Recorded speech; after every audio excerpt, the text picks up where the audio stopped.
No. No, stay where you are. Do not break the stillness of this moment, for this is a time of mystery, a time when imagination is free and moves forward swiftly, silently. This is the Haunting Hour.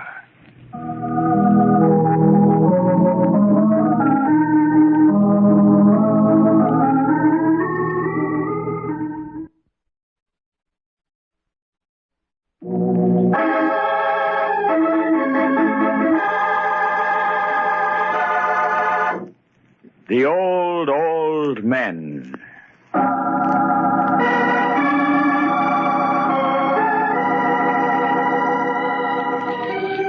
At the foot of Fulton Street, where fishing vessels and other boats come laden with cargo for New York City's people and industry, lies the Schooner Hotel, surrounded by dingy fish markets, gray, forbidding warehouses, and abandoned buildings.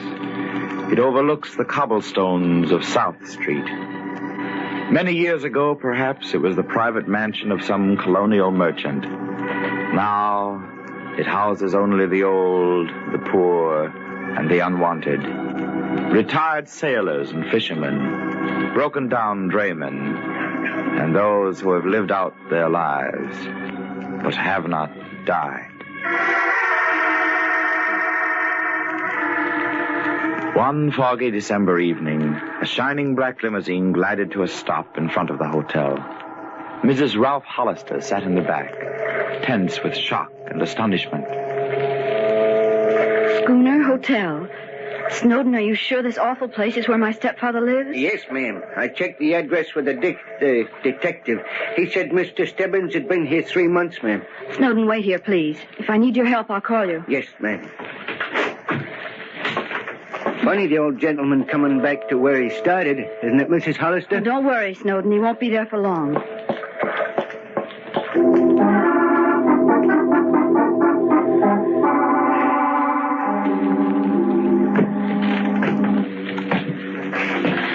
How much higher, Mr. Hazard?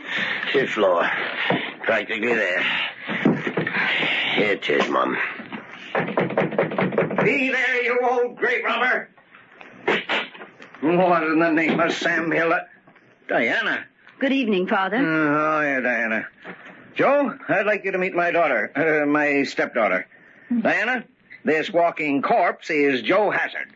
He runs the place. We've met. That'll be all, Mr. Hazard. Yes, ma'am. See you later, Larry. Dead, I hope. Let's go inside, Dad, and shut the door. Have a seat, Diana. I won't sit down because I'm not going to stay. You've had us all worried sick, running away from home and not letting us know where you were. I sent you postcards. What more do you want? You're coming home with me right now, immediately. Now, let's start packing. Now, Diana, don't start that. I'm not going back to all those stuffy society people. You're 78, Father. You're rich, entitled to comfort. Diana, now you get this straight. I won't go back with you. Dad. Now, listen, Diana, I've got everything I want. Good fishing, good sleeping, good eating, good friends. Friends?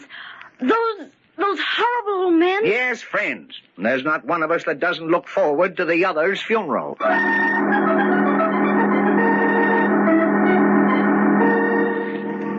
Hey, Joe, put another lump of coal on the stove. It's cold in the lobby. Why don't you wear a warmer shroud? Now, don't be so stingy.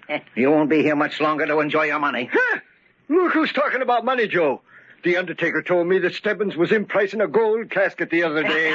That's a good one. Now, look here, Joe. There are 9 of us, all about the same age. What do you mean, same age? I'm 81. Okay, Pete. But you'll all see, I'm going to outlast the rest of you old duffers. That boasting of yours is a bad business, Stebbins. Joe's right. As a matter of fact, you haven't been looking so well lately, Stebbins. Who says? Me, Tim Owens. So do I. Spinelli the oysterman looked just like you do right before he was took. Huh? And he was hardly 75. Now, look, Pete, if you don't stop... Don't be a sorehead, Stebbins. Pete's just paying you back. I can take it, Tim. But you've all been ganging up on me. Haven't you, Scott? What's fair is fair. Lay off him, boys. Scotty's right, yeah. Of course, Larry. And the boys can't help it. And many a time I seen him taking an old horse from Frenchy's stable. And I says to myself, I wonder when they're going to lead Larry Stebbins away. You get a big kick out of seeing me go, wouldn't you? Of course I would. With you gone and all our wills made out to the survivor, there'd be real money in the pie. Sure, before we cut you in, the whole price for surviving weren't more than $20,000 for the whole 8 of us. And now it's millions. That's why we're ganging up on you. Larry, I never could figure why, with all your dough, you took a hand in it. Why, to win, of course, Tim. To see if I can lick the game of death the way I've licked everything else. Stebbins, you know what I think. No, what? I think you're nuts. What? Well, we'll see. Now, Tim, I ran into a bargain you could use real soon. Yeah? Yeah, a nice, cheap gray.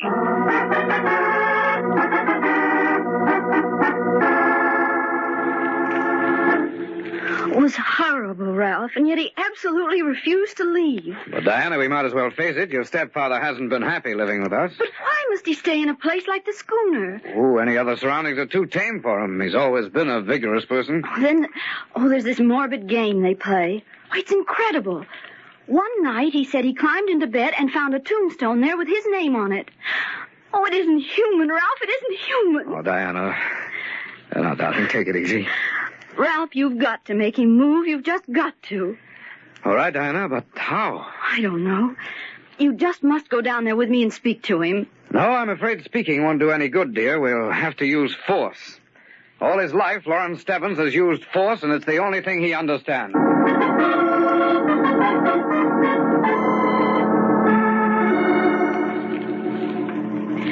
Do you know where Mr. Stebbins is, Mr. Owens? Couldn't rightly say. Saw him go out early this morning. Hasn't been sitting around the stove at all today like he usually does. Well, where's Mr. Hazard? Joe, he's out for a breath of air. Won't do him no good, though.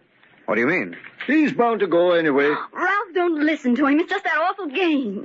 Oh, here's Joe now. Hey, Joe, Larry Stebbins' daughter's looking for him. You seen him? I've come to take Mr. Stebbins home, Mr. Hazard. I'm afraid you won't be able to do that, Miss Hollister. Why? Where is he? Is this his cap, Mom? Well, let me see it, please. Initials L.S. Abbott Brothers. Yes, that's where he buys his clothes.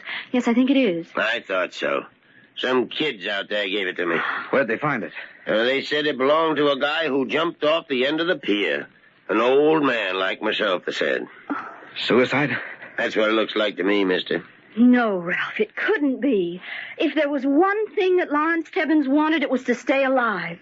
You mean... I mean, if he died, there was just one reason. Murder.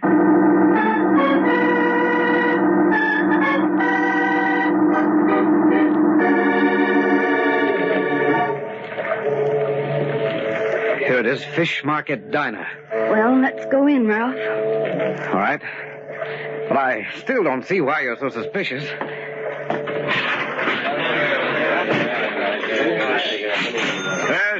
What can I do for you? Did you know Lawrence Stebbins of the Schooner Hotel? Sure, I know him. Great sport, regular customer. Was he in here today? Sure was. Had a big breakfast and was happy as a weasel. Next thing I knew, he kicked the bucket. What do you mean he was happy? Well, Mac, he was cracking wise. He even did an old-time dance with his hat on his cane. Hat? You mean his cap? Oh, no, ma'am. He was wearing a hat.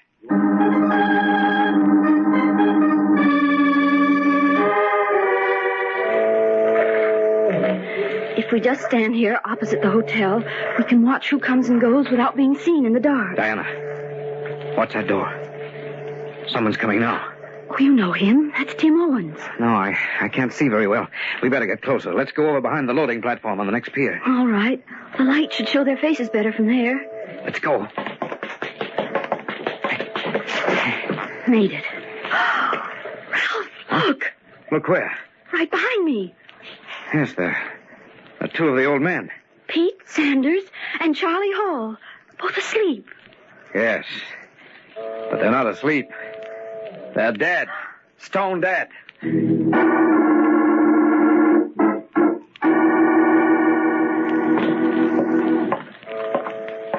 It was just at the side of the pier north of the hotel. As soon as we saw them, we came for you, Sergeant Boyd. You say there were two of them? Yes, you can see for yourself. Probably just a couple of bums sleeping off a drunk. On a December night?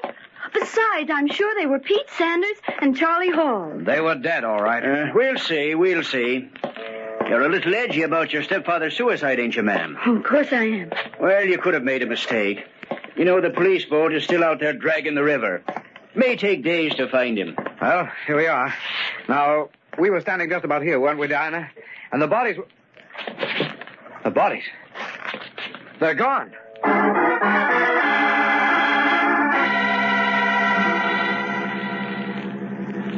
Say, Joe, Sergeant Boyd was in here looking for Pete Sanders and Charlie Hall while you was out. What do you want him for, Scotty? Oh, said Stebbins' daughter thought she saw him dead. Yeah, the way she and her husband was talking, you'd think Larry Stebbins wasn't fit for the undertaker anyway. No, Tim. Don't hold it against the young lady. She's all worked up. Well, They'll find the old man's body, she'll calm down, and we can all go to the funeral. Say, Tim, Yeah. you didn't happen to see Pete or Charlie this evening? no, I didn't, Scotty.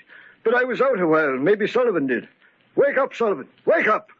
He's been sitting here in the lobby all evening, snoozing off and on. That's a good idea, Tim. Sullivan! Hey, wake up! He's out like a light. Hey, I think I'll hang some crepe on him. Scare him when he comes to. Oh, lay off that stuff for a while, Tim. It gives me the willies. Sullivan! Try shaking him, Scotty. Sullivan, wake up! Pat! Hey, don't fall over like that. Joe, he's not asleep. He's dead.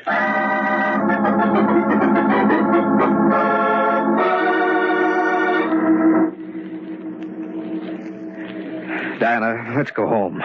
No one's got in or out of the hotel for an hour. Ralph, I'm just as cold as you are, but I'm going to stay here, even if it takes all night. All right, darling. Anyway, I'm convinced that you're right. The person who killed Sanders and Hall killed your stepfather, too. Only this time we came along before the bodies were disposed of. Ralph, What, Diana? those were real bodies, weren't they? Certainly. I even noticed a small wounded one. I think it was Hall. That's exactly what I mean. If they were carried anywhere, there might be bloodstains. Yes. We could trace them. They were probably taken backwards toward the river. I'll look there. I'll look over here, towards the street. All right. No, nothing here. Ralph, What? come here. What is it, Diana? I picked up a trail of dark red spots. Good. Yes. We'll follow them. They seem to lead right to this abandoned building next to the hotel. So they do. From the direction, I'd say they'd go straight to that side door. Oh, we'll try it. Mm-hmm. That's where they've gone. Well, try the door. Diana, it's open. Come on in. Good evening, Diana. Good evening, Ralph. I've been expecting you. Mr. Stebbins.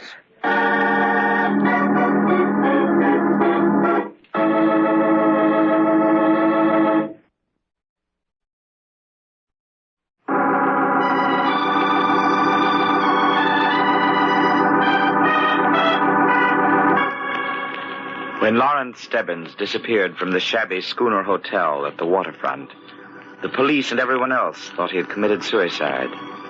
However, his stepdaughter Diana and her husband, Ralph Hollister, felt that Larry Stebbins, who had fought his way up in the world, would not give up the ghost simply because he was badgered by the other old men living at the hotel. They were sure someone had begun to play the macabre game of death in earnest, especially after they found two of the old men dead. But when they opened the side door of the abandoned house next to the hotel and were greeted genially by the man whose murderer they were seeking, they didn't know what to think. Well, Diana, what's the matter? You look as if you're not glad to see me. Oh, it's not that. Father, you're not... We thought that you were... You gave us quite a turn, Mr. Stebbins. If we expected anything, we thought it would be your... I mean, that we wouldn't find you here quite like this. You mean you thought I was dead? Well, why not say it? Well, after all... Can't first- stand this pussyfooting about a common natural word. We all die sooner or later. Question is, who manages to hold on a little longer? Oh, please, don't start that morbid talk again. It ain't morbid. It's natural. It's horrible. Now, Mr. and Mrs. Hollister, do you mind telling me what you're doing snooping around at this time of night? Well, sir, I think it's your turn to answer that question. Why, right at this moment, the police are dragging the river for your body. They are? No, that's downright amusing. Poor fellows must be cold out there. I fail to see anything funny about it. You wouldn't. Why are you here? Well, I kind of like it here. Quiet. Lots of young people. Stop that nonsense. Why are you here? Here? Here? Oh, yes, here. I was locked up here. Why, that's not true. The door was open when we came in. Well, that's true. Very true. And you know why the door was open? No. All I know is that you're telling me a story. You're wrong, Diana. You see, the door was open to let you come in. You wanted to come in, didn't you? Yes, but I don't see what that has to do with... You wanted to come in. I unlocked the door. Now, really, I don't see that you have any cause for complaint. Oh, look, that's beside the point. You say you were locked in here. Why? Why? Well, it's this way. A fellow wanted to kidnap me. You mean that you're hiding here from someone? No. He did kidnap me. Oh, sure. And then he gave you a key so that you could get out. The funny thing about that, he doesn't know I have the key. Now, what do you think about that, Diana?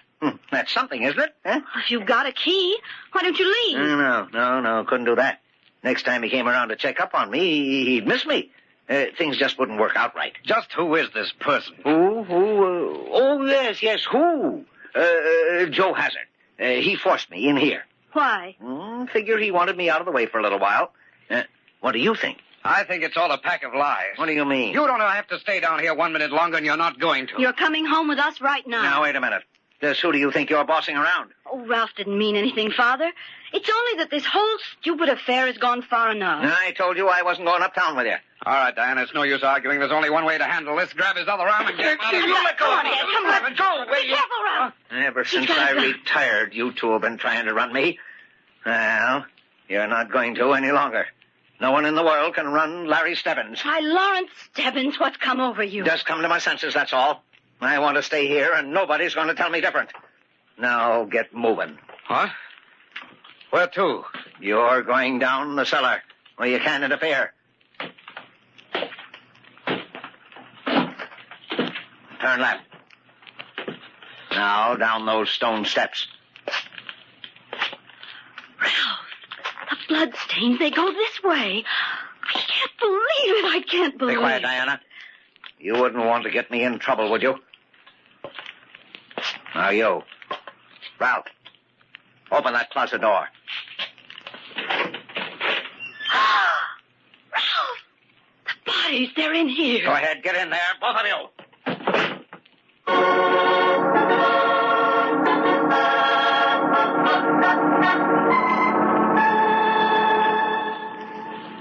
Sanders and Hall show up yet, Jim? No, Joe, and I've been sitting here all the time. I'm beginning to think the Hollisters were right. So am I, Scotty. There's some funny things going on around here, and we ought to pay 'em some mind. There's only 5 of us left. Us 3, McIntyre and Everett. We'd better work fast. Where is Mac and Everett, Joe? Went to bed, Jim.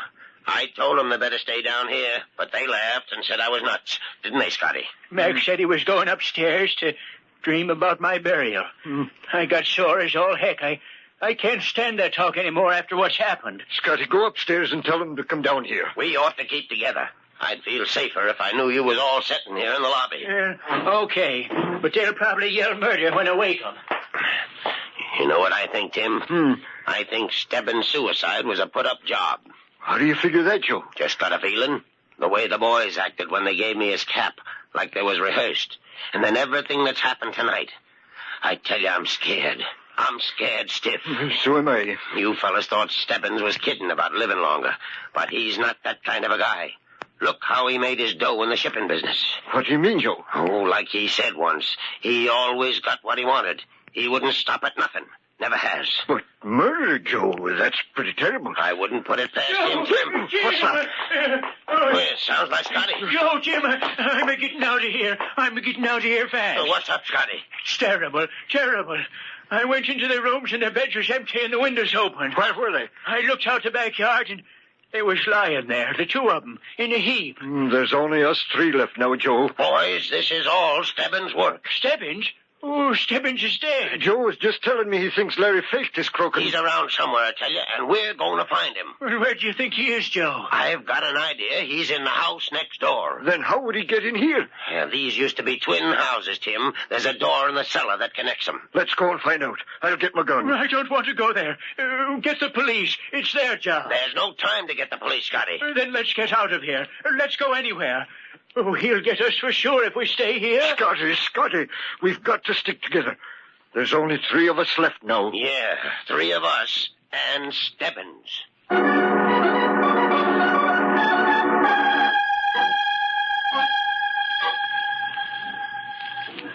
Ralph, what's happening? I can't hear very well through this ventilator, but I'm sure that after he locked us in here, he went upstairs. I heard the door slam, so he probably went out. Oh, if he only hadn't locked us in here with these awful bodies. Oh, Diana. I suppose it's no use even trying to think he isn't guilty. I'm afraid not, darling, after the way he's behaved. But he's my own stepfather. Whatever happens, I can't turn him over to the police. Maybe it won't be necessary. Once he's had his way for the last time in his life. You mean? Yes. Oh, it's horrible to say, but I hope for his sake that he does it. Oh, if there were only a way of getting out of here, it would make sense to decide what to do. You don't mean we'll have to stay here? Well, unless someone finds us or he lets us out, I wouldn't be too hopeful. But that's impossible. Ralph, I don't want to die. I don't want to die, not in this terrible closet. Quiet, Anna. I think I hear footsteps upstairs. What is it? He must be back again. It sounds like more than one person. Diana, the door. The heavy door in the cellar wall that I told you about. It's opening. Can you see who it is? Is it Father? Not yet. Looks like 3 people. Tim, Scotty, I was right. Look, blood on the floor. It's Hazard. He's following the trail. Poor Dad, it's over for him. It leads to the closet. I bet Pete and Charlie are in there. Maybe they'll find us. I'll call. No, Ralph, no. I'd rather die than tell them about my stepfather. I'm going upstairs, Tim. Let me have your gun. He's up there, Ralph. They'll find him. They'll kill him. Here you are, Joe. You want Scotty and me to come along? No, I think I can handle everything now. We'll wait here, Joe. You'll stay down here. Put up your hands, both of you, and move toward that closet door. Joe! Don't point that gun at I us. told you I'd be the last to go, but none of you would believe me. To the rest of you, this was just a game. But if I don't get the money, and soon, I'm going to lose my hotel. There'll be only Stebbins and me, and the police will take care of him. No, you wouldn't shoot an old pal, would you, Joe? I did in the others, Tim. No. Just you 2 left. Now, move towards that closet. Please, I don't want to... Ralph, don't let them. They're coming in here. There he is, Sergeant Boyd. Okay, Mr. Stebbins. Let go of me. Got Let it. go of me. Not this time, Joe Hazard. We're booking you for murder.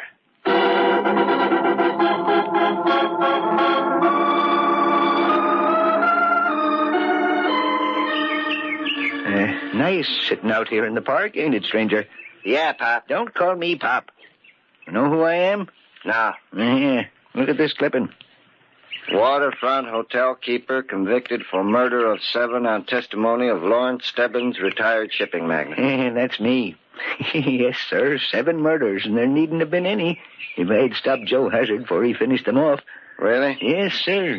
Went to 8 funerals, but I really got a kick out of Joe Hazard's. Had to lock my stepdaughter and her husband up, too. They nearly crabbed my whole plan. You know, Joe Hazard thought he could plant all those murders on me. But you have to be pretty clever to outsmart Larry Stebbins. Listen, Pop, you gonna shut up? I'm reading. Okay, mister, I'll go. 8 funerals. And no one will even talk to me. It's kind of lonely, though, now, Larry. Needed. No friends, no family. Yes, Larry, it's kind of lonely.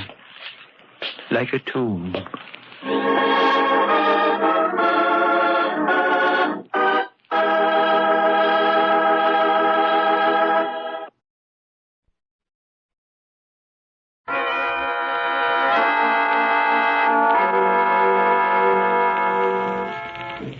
From shadows and stillness, mystery weaves a spell of strangest fascination, charging the mind with doubts and fears. For mystery is a strange companion, a living memory in the haunting hour.